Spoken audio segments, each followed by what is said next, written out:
It is 170 AD. On the freezing, muddy borders of the Danube River, thousands of Roman soldiers and barbarian warriors sleep through the rain. The man awake inside this tent commands the entire Mediterranean world. He is Marcus Aurelius Antoninus, Emperor of Rome, and millions of lives rest on his daily decisions.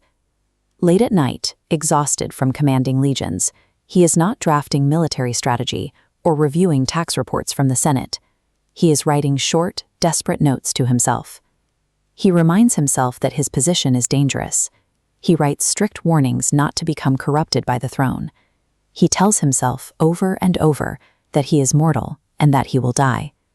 He faced a massive barbarian army outside his camp, yet he understood the true danger was the absolute, unchecked authority resting inside his own mind. Marcus was born into Rome's most elite circles. He received the finest tutors, vast wealth, and early political favor. These are the exact conditions of extreme luxury that ancient Stoic philosophers warned would destroy a person's character. When he took the throne, reality immediately tested that character. A terrifying plague swept through the empire, devastating cities, paralyzing trade, and killing millions of his subjects. Soon after, tribes breached the northern borders. To prevent a collapse, the aging emperor had to leave Rome. He spent years living in the freezing mud and total isolation of the Danube frontier. He possessed the legal authority to stay behind in a marble palace, protected by the Praetorian Guard and surrounded by servants, while other men fought his wars. Instead, he went to the front. The plague and the wars stripped away any illusion that Stoicism was an intellectual hobby for rich men. It had become a necessary framework to survive a world that felt like it was ending. Those private notes in the military tent were his coping mechanism. He used them to process the crushing exhaustion and trauma of leading a fractured empire through endless crises. To keep himself grounded, he actively rejected his own mythology. He reminded himself that he did not earn his position through divine virtue, but simply inherited a deeply dangerous job. We can see the tangible results of this discipline. Even as his face was stamped on the empire's gold, he refused to hoard the treasury for himself, and he never built a grand personal palace to glorify his reign. He maintained a brutal clarity about his own legacy. He wrote that the people who praised him would soon die, and that within a few generations, his empire, his monuments, and his name would crumble to dust.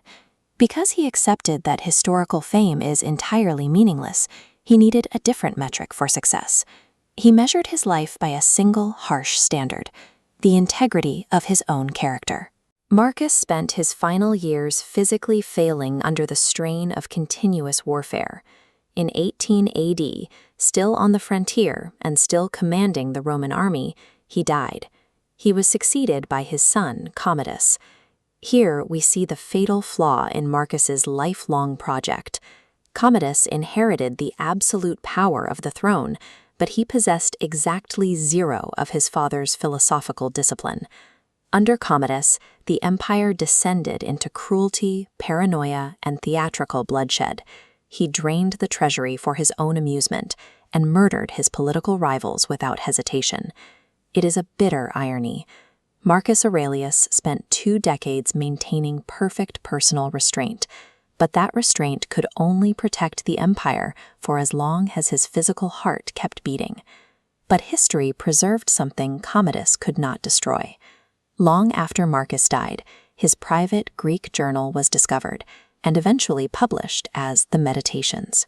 For 2,000 years, those frantic late-night notes have guided political leaders, prisoners of war, and ordinary people trying to endure the chaos of their own lives.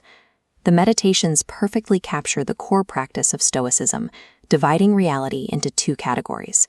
There is the chaotic external world, filled with plagues, wars, and fortune, and there is the internal mind, the only domain you actually control.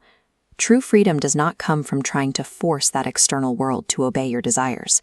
Freedom is found entirely in aligning your own choices with virtue and letting go of everything else. By the metrics of standard history, building a dynasty and a lasting empire, Marcus Aurelius failed.